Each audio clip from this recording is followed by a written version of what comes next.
Hey, what's up you guys, Zero here. Welcome back to another Lorcana video. Today, let us talk about set champs. I did pretty well for myself this set. There have been 2 weekends so far as of filming this video, and we took part in 2. So every weekend I played in 1, and they were pretty big. The first had a field of 29 players, and the second had, I think, 24 or close to 24, and we got 2 scars, so we got a scar in each. We got top 8 in the 24 player one and in the 29 player one, which was a streamed event, so I can go over some of those games later in the week. We managed to get 2nd place, so we did get a mat, and that's pretty sweet. You're gonna see it in a second there. But yeah, all that's to say, I'm pretty confident in my BLURPLE skills right now. Out of these 2 tournaments and the previous 2 that I took part in earlier in the set, I was the only BLURPLE player in the top 8 usually. So yeah, in my DMs, I've been getting tweets asking if I have guides or like coaching or anything like that. I was invited to make a Metafy profile, so I went ahead and did that.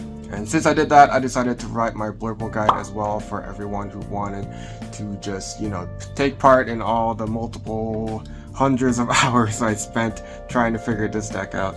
I do have it on there for $5 if you would like to just purchase it straight up. Once you get it, whenever I update it, you'll be able to get access to it straight away.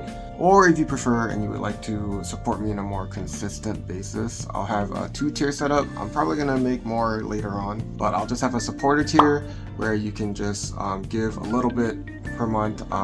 You'll get nothing back, but just if you wanted to give only a little bit.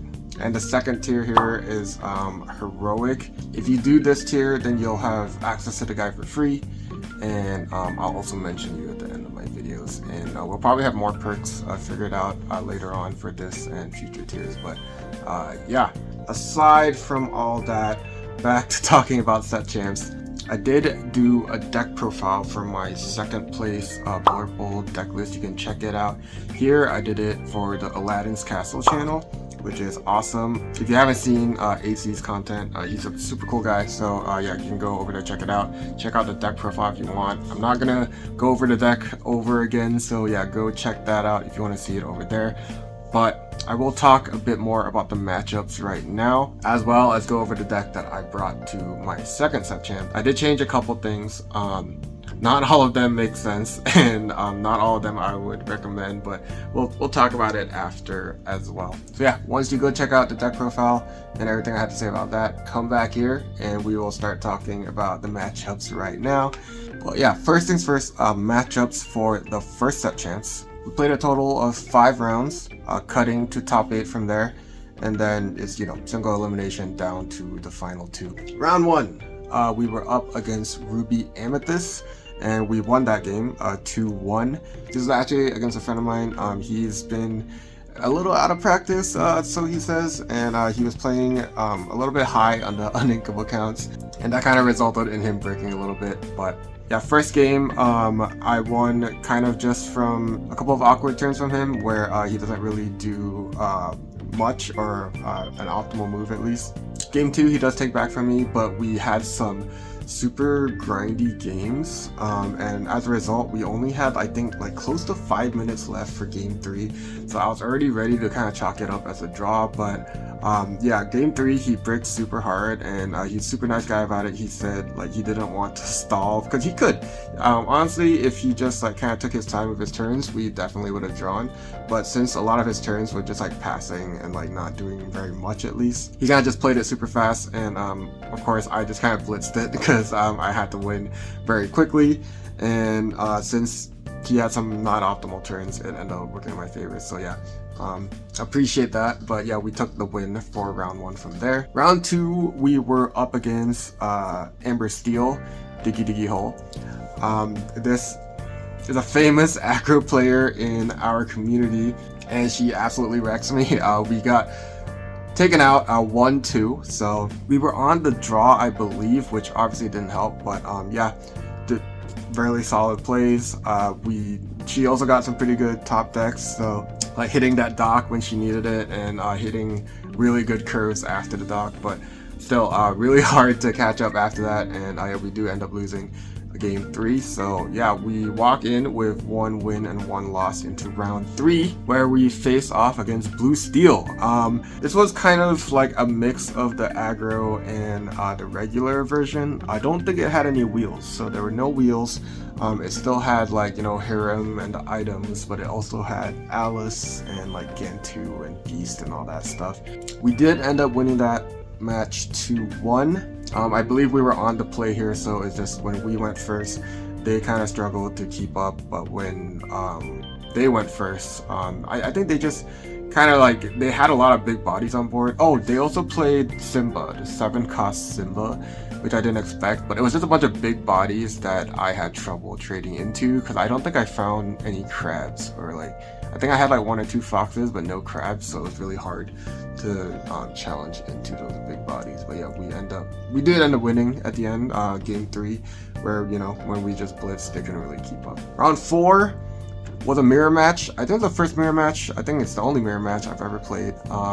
Don't see much BLURPLE out here. But yeah, we took that one 2-0. I believe we were on the play, but it doesn't matter because we also won on the draw. But yeah, we just found really ideal hands, I think. I think the first game, I want to say my opponent missed the ramp, which just made it worse because we were on the play, so we just like went super out of control from there, and then they couldn't really keep up. Game 2, we both do find a ramp, and it's kind of even for a little bit.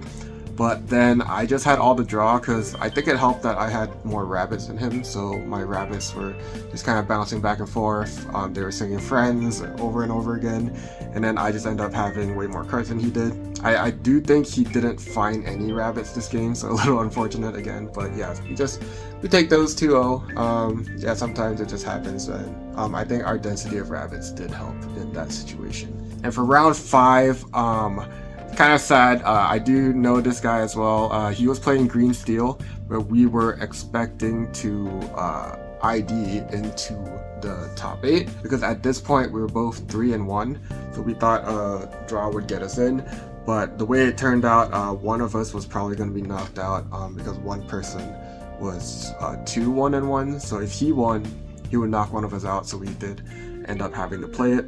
I was on the play again, and I take it 2-1. A little unlucky on his part. He doesn't find the turn 2 Diablo shift in any of the games.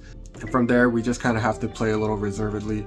Make sure we either have like a really healthy hand, or we don't have a hand so that Prince John doesn't get any value. And yeah, we just take it from there. And yeah, we move into the top 8. Our first top 8 match is against Amber Steel Diggy Diggy Hole again. This was a stream match, so I'll go over it in more detail in the following video, but we do take this one 2-1. Into our top 4 match, we were up against Green Steel, but not Discard. This was just a really cool deck. It revolved around Beast, the 6-cost Beast, and trying to get it to quest and challenge repeatedly with a bunch of really cool stuff.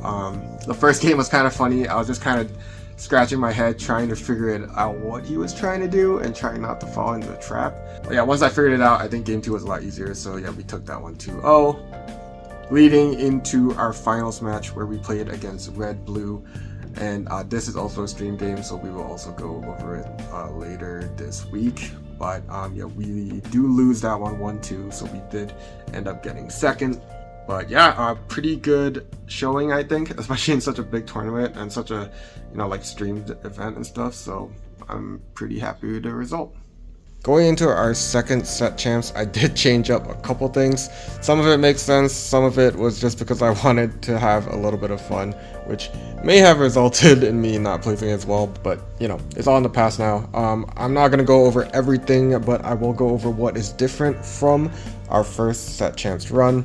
First of all, I swapped a Diablo out for an extra Magic Broom. So I just felt Magic Broom was super strong in like Amber Steel and those matchups where with a crab it could take out Daisy and stuff, which I really liked. I also liked how in like Emerald Amethyst or something like that, they could like take out the Cursed Merfolk and then I could still get rid of it after it challenges by playing another character. Stuff like that, super cool. I went down on a snake to add a crab, I talked a bit in the deck profile about how I liked Crab a lot, especially in those like aggro matchups, so I decided to make that change. Everything else here is pretty much the same. One thing I did want to try out was I brought back the Merlin, Shift Merlin, the 6 cost. So that is one thing I really wanted to try out, so that is what I added into the deck. The reasoning there is I already swapped over to 4 rabbits again, and now I bumped the Merlin Crab up to 4 as well, and I was like, why am I not running this? Because the reason I took it out initially was because I took so many rabbits out to put genies in, and my crabs were kind of low. It was just really low shift targets. But now I have all my shift targets back, I decided to try it again. It did not too bad. I didn't see it a lot because I only run 1. Because before in set 5 I ran 2, and that was just too much. Sometimes it breaks and I didn't like that. So just the 1 to search. And since I did add the 1, I added the Let It Go. Just a single Let It Go. Because Merlin being able to search this was really good. It's something he liked to sing. So I added that back in. And that's actually 60 cards. These two make 62. I didn't know what else I wanted to take out, but I did want to play with my signed Baymaxes. I really like these cards, and I just wanted to play with them, so I tried to add them in. That does make 62 though, so probably not the most serious deck. I will link this deck down below in the description if you do want to try it out. But if you want a more serious version, I would just take 2 Baymaxes out. But yeah, for the matchups for this game, it was the same as before. 5 rounds and then cut to top 8. I was super unlucky this set, champs. I lost every single dice roll, so I was on the draw for the entire day. But you know, that's just testament to how well the deck performed that I still managed to make it. Round 1, I was up against Ruby Amethyst. We took that one 2-1. We somehow managed to wrestle it back game 1, even though we were on the draw. And then after that, game 2, we just lost because we couldn't keep up. And game 3, they lost because they couldn't keep up. Round 2 against another Ruby Amethyst. I've played against this player quite a few times. I've seen him a lot too. He's actually a really good player. I think he bricked a little bit because it was just unfortunate. We kind of just hit really good curves and he didn't. We end up 2-0ing even on the draw. So yeah, that was just, I think he couldn't keep up when he was missing. Like, I don't think he ever played Flynn on me. Sometimes he only had like a second 1-drop on turn 2, stuff like that, you know, it just wasn't ideal. Round 3, we were against a traditional Steel Song.